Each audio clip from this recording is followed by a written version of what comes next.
नाही, ही भेट नाही, ही राज्य सरकारबरोबर शेतकऱ्यांच्या शिष्टमंडळाची चर्चा आहे। सोयाबीन कापसाचे दर पडलेले आहेत, अतिपावसानं शेतीचं मोठ्या प्रमाणामध्ये नुकसान झालेलं आहे आणि ज्या पीक विमा कंपन्यांनी आतापर्यंत पीक विम्याचे पैसे दिले नाही, खरं तर हे पैसे जानेवारी फेब्रुवारीपर्यंत देणं अपेक्षित होते, त्या विमा कंपन्यांवर कारवाई केली पाहिजे आणि उशिरा पैसे का देत आहे म्हणून त्यांना 12% व्याजानं आकारणी करून शेतकऱ्यांच्या खात्यात पैसे जमा केले पाहिजे, ही मागणी आहे।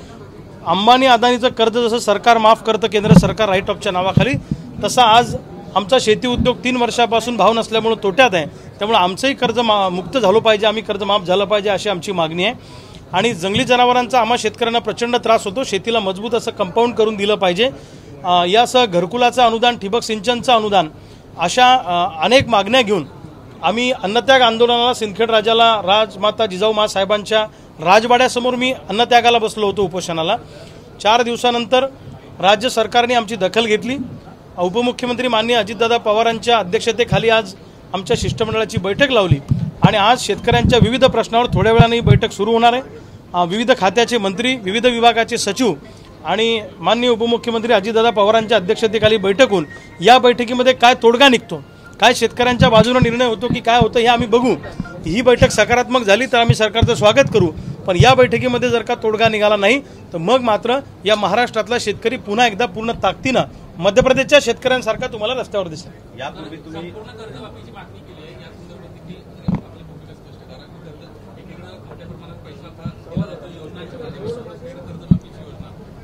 लाडक्या बहीण योजनेला 46,000 कोटी रुपये सरकारने दिले, त्याच्याबद्दल आमच्या पोटात अजिबात दुखत नाही, पण जरा ते थोडे अजून आमच्या बहिणींना वाढून दिले असते तर बरं वाटलं असतं। जर 46,000 कोटी रुपये लाडक्या बहिणीसाठी सरकार उभं करू शकतं तर शेतकऱ्यांच्या कर्जमुक्तीसाठी सुद्धा वेगळ्या मार्गाने पैसे उभे करून शेतकऱ्यांना कर्जमुक्त केलं पाहिजे अशी आमची मागणी आहे। आणि काही झालं तरी शेतकऱ्यांना न्याय मिळाल्याशिवाय आम्ही थांबणार नाही अशी आमची भूमिका आहे। तुम्ही स्वतः शेतकरी नेते आहेत, राज्य सरकारने लाडकी बहीण योजना चालू केलेली आहे, शेतीमध्ये काम करण्यासाठी कामगार मिळत नाहीत, कशा पद्धतीने बघता लाडकी बहीण योजनेमुळे कामगारांवर काय इफेक्ट होणार आहे का आगामी काळामध्ये? मला असं वाटतं की महाराष्ट्रच नाही तर संबंध देशामध्ये जे काही सरकारचं धोरण आहे याच्यामध्ये श्रम करणाऱ्या माणसाला त्याच्या कष्टाचं जर का तुम्ही मोल दिलं आणि श्रम करण्यासाठी रोजगाराच्या संधी उपलब्ध करून दिल्या तर ते जास्त बेटर होईल असं मला वाटतं। अशा पद्धतीनं माणसं सुरुवातीला लाचार करायची आणि मग त्यांना भिकेचा तुकडा टाकायचा हे काही आम्हाला मान्य नाही। आम्हाला असं वाटतं की कष्ट करणाऱ्या माणसाला त्याच्या श्रमाचं मोल मिळालं पाहिजे आणि शाश्वत काम उभं राहिलं पाहिजे, या मताचे आम्ही आहोत। आगामी विधानसभेच्या निवडणुकीच्या पार्श्वभूमीवर कर्जमुक्ती योजना येईल अंमलात असं वाटतंय का तुम्हाला, किंवा असा काही मास्टर स्ट्रोक खेळण्याच्या तयारीत राज्य सरकार वाटतंय तुम्हाला? त्याचं राज्य सरकार आहे का नाही ते आजच्या बैठकीतच ठरेल ना, म्हणजे कळेल आम्हाला तर माहीतच नाही। आमचं काम मागणी करणं आहे, आमचं दुखणं मांडणं आहे। जसं लेकरू रडल्याशिवाय त्याची आई त्याला दूध पाजत नाही, तसं आम्ही बोंबलल्याशिवाय किंवा आमची आर्तहाक सरकारपर्यंत पोहोचवल्याशिवाय आमचं म्हणणं सरकारला कळणार नाही, म्हणून आम्ही आंदोलन करतो, चळवळी करतो। आमचं काम संघर्ष करणं, चळवळी करणं आणि सरकारचं लक्ष वेधणं, आमचं म्हणणं मांडणं, आमचं गाऱ्हाणं मांडणं हे आमचं काम आहे। आम्ही मागणी केली आहे की गेली 3 वर्ष झाले सातत्यानं सोयाबीन कापसाचे दर पडलेले आहेत, संत्रा मोसंबीचं सुद्धा मोठ्या प्रमाणात नुकसान झालं आहे, धानाचं सुद्धा नुकसान झालेलं आहे, कांद्यावाला शेतकरी अडचणीत आहे, दुधावाला शेतकरी अडचणीत आहे। 3 वर्ष झाले सातत्यानं जर दर पडलेले आहेत तर आमचा शेती उद्योग तोट्यात आहे, म्हणून आम्हाला मुक्ती द्या अशी आमची मागणी आहे। मुख्यमंत्री एकनाथ शिंदे आणि देवेंद्र फडणवीस यांच्याशी काही चर्चा झालेली आहे का या संदर्भात? नाही, त्यांच्याशी चर्चा झाली नाही। आज सरकारच्या वतीनंच उपमुख्यमंत्री माननीय अजितदादा आमच्याशी चर्चा करणार आहेत, शेतकऱ्यांचं सगळं म्हणणं समजून घेणार आहेत।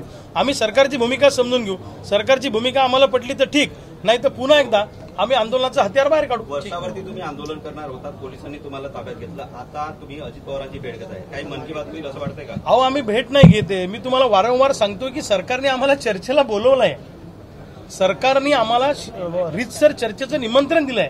सरकारची आणि आमची आज बैठक आहे, भेट घ्यायला आम्ही सुमोटो आलेलो नाहीये, सरकारने आम्हाला चर्चेला बोलवलंय शेतकऱ्यांना, हे लक्षात घ्या। मागच्या वेळेला आम्ही वर्षा बंगल्यावर शेतकरी आत्महत्येचं प्रात्यक्षिक दाखवण्याचं आंदोलन केलं, त्यावेळेला आम्हाला अटक केली, आम्हाला तुरुंगात टाकलं, आमच्यावर गुन्हे दाखल केले। कितीही गुन्हे दाखल केले तरी आम्ही घाबरणार नाही, शेतकऱ्यांसाठी वेळप्रसंगी शहीद व्हायची आणि मरण्याची सुद्धा आमची तयारी आहे। अरे तसे आम्ही शेतकरी आत्महत्या करतो, मरताव क्या नाही करता, मरणारा माणूस मारायला सुद्धा मागे पुढे बघत नसतो, हे राज्यकर्त्यांनी लक्षात ठेवलं।